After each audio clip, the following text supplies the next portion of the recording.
Hey everybody. In the past, I have talked about flank plays and getting behind in the context of back caps, which is more so a flank scout thing. Obviously, that ×2 capture is going to be a lot better for a back cap, although, shows some of the value in running Pain Train on occasion for Soldier.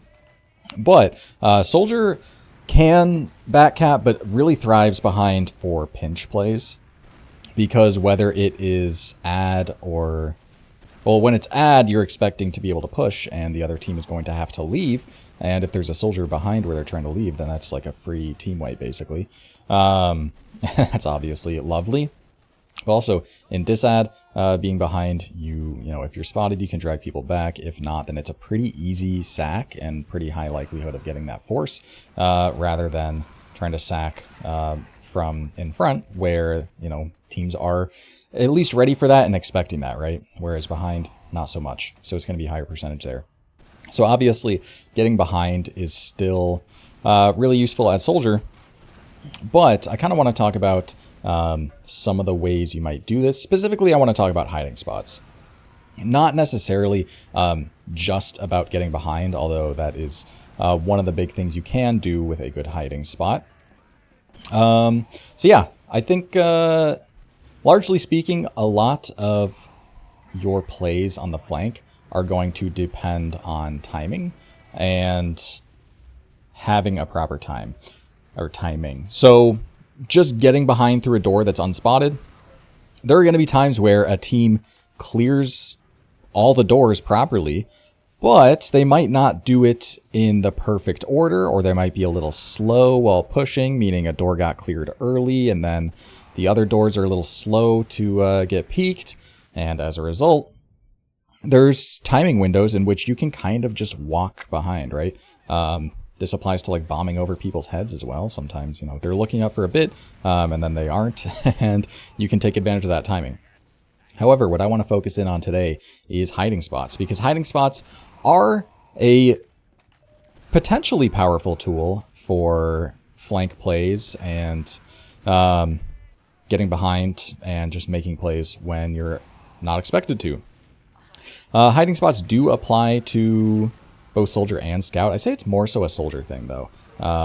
Although Scout can benefit a lot from getting behind for, back cap plays or even forces. But Soldier as well is going to be like a big sacking class, and being able to enable that with, for example, like a wall bug or something, which I'll talk about in a bit, can be quite nice. So that's why it's a Soldier demo here that you're watching. And also one in which I was consciously trying to go for hiding spots, because while they are, again, kind of dependent on timing still, just like any other play in that regard, they are inconsistent. Especially, there's something that the more you use them, that is, the less successful it is, assuming the other team figures out that that's what happened, right? Because a lot of the time, what makes a hiding play, a little risky is the fact that you are very committed and you're very much relying on the other team not checking you in order to, stay alive. Because some of the more egregious hiding spots are very much in extremely committed positions where you getting cleared means you die for no value. Versus, if we imagine just a standard disad situation, if you're hiding somewhere and you get cleared, then your play is kind of ruined. Versus if you are, playing in a more safe position where you actually get to spam a little bit, sure, they're going to be more likely to know where you are. So if that hide spot never got cleared, then that might have higher potential. But in those situations in which the team you're playing against is actually on top of things and actually clearing things and looking out, then you're going to... Oh, we have a little hiding spot here.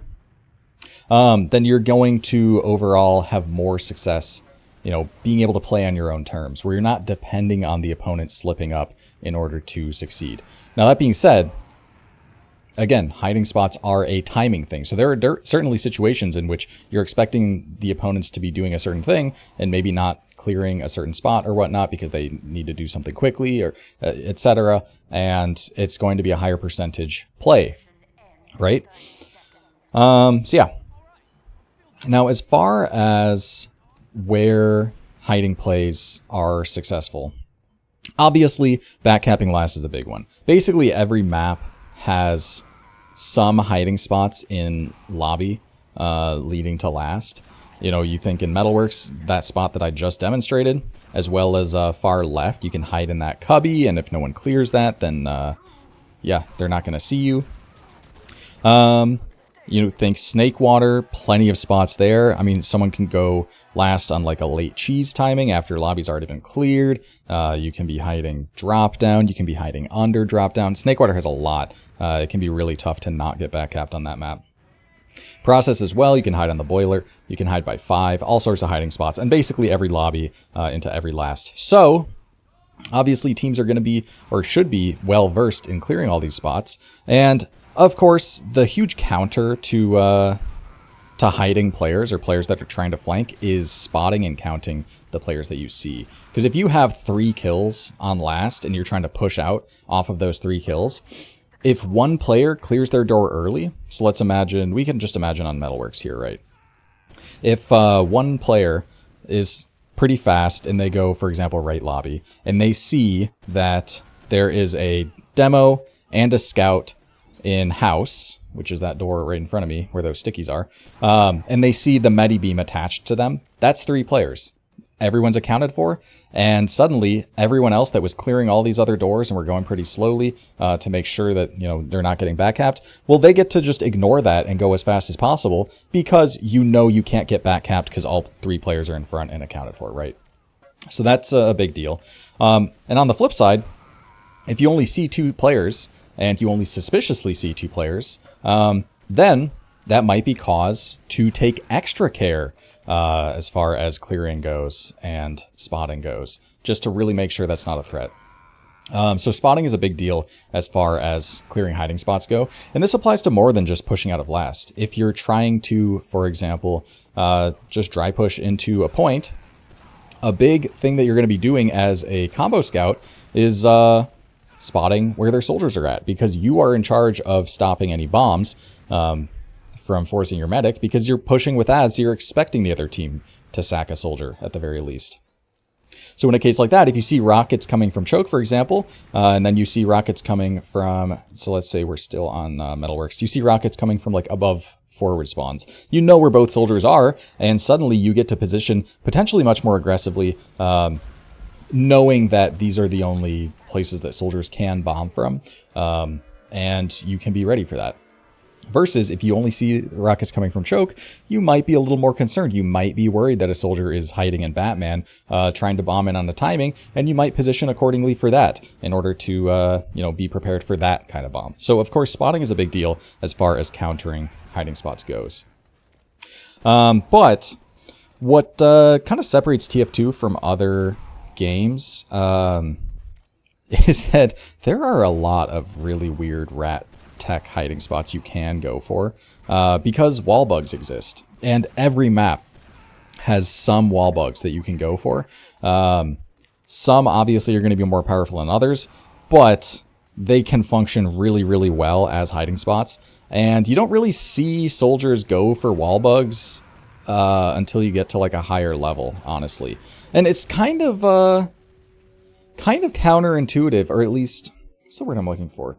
Not ironic, I guess paradoxical, in the sense that when you actually get to a level where soldiers are good enough at timings and good enough at like recognizing hiding spots they should be going for and stuff like that, and are good enough to go for those wall bugs, they also coincidentally are at a level where hiding spots in general are a little bit worse, because as you get to a higher level in competitive TF2, teams are generally going to be better about clearing hiding spots. They're going to be better about spotting players and knowing what even is a threat, and they're going to be better about actually knowing the different spots they have to clear. So for example, if a team is dry pushing through alley as a pretty new team, then or house is a good one actually, because you see soldiers go for wall bugs in house as a hide play, even in invite, and I think I do that in this demo. We'll see if I get to it.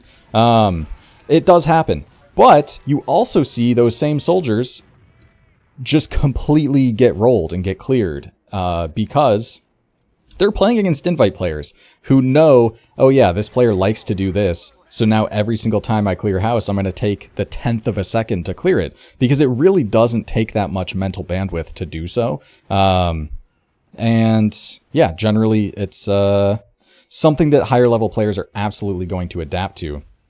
So it's very much a kind of a mix-up strategy. Yeah, so what else as far as hiding spots are concerned? Yeah, obviously all the maps kind of have different ones. Spotting is like the big counter. So in those times where you're expecting your opponents to not be spotting so much, maybe they have to operate off of picks or something, and need to go pretty quickly. It's times like that that getting behind can be quite nice, and hiding spots can be quite nice. And also as far as what you achieve with a hiding spot, I mean, I've kind of talked about it. As far as, you know, getting behind is quite nice with all the things you can do there as a soldier or a scout. And also just making plays on people. So I don't know if we're going to get to my wall bug in house. I go for a couple of them, and one of them I am kind of holding the trigger on a soldier that I could have easily killed because I thought I might get more and I don't.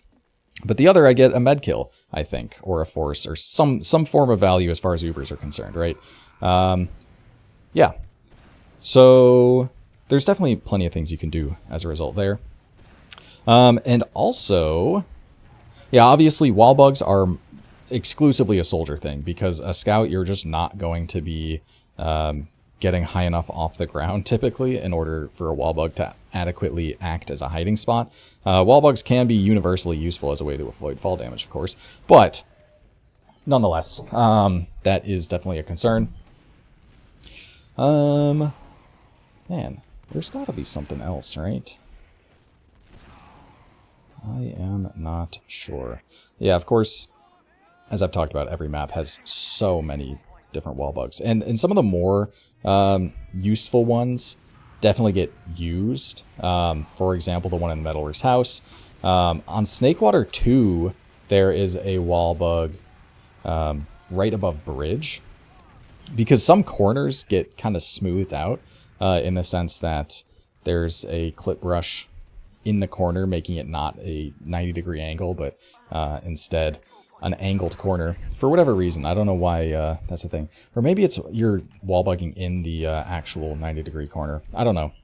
But point being, you can wall bug in the corner. It's a little precise versus this, not necessarily so hard to do. But you could see how this functions exactly as intended, as just a hiding spot. Not something that players are likely to be clearing all the time, especially when you aren't doing it that often. This is the first time I went for it. And yeah, a time like this where I'm expecting the other team to maybe try and push off of our failed last push, because I think it was disad. And yeah, I just let that soldier get out because I thought, oh, you know what it was? I think I give this up because it turned out to like be ad for us when I was not expecting that. I thought our med died, but they did not. So should have killed that soldier, and then we'd have a pick with which to push forward. We do end up just using Uber anyway, so it will turn into disad on 2 here.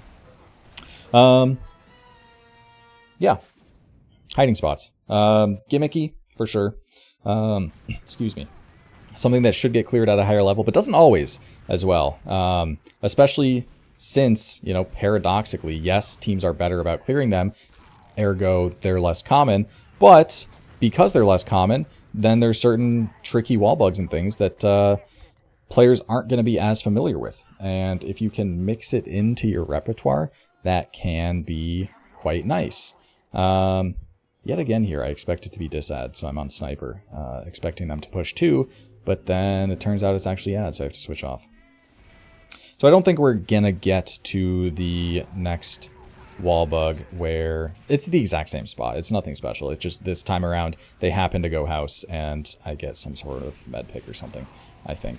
But anyway, probably all I have to talk about Hiding spots, wall bugs are a big one. Not something you see too common, but especially like they're not hard to go for at all.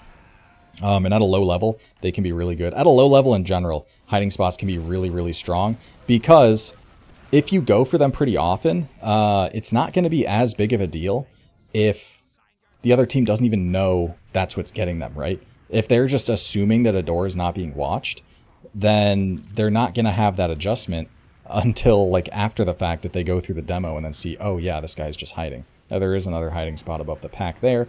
Again, these are all spots where if you get cleared, then you're just dead with basically no value. So there is an inherent risk associated with going for a hiding spot like that. But there's potential strong reward in being able to get a free flank play, and getting free flank plays without the other team knowing is a pretty powerful tool. So anyway, that's all I have to talk about hiding spots as far as a competitive TF2 perspective is concerned. Hope you all enjoyed, and I'll see you all next time.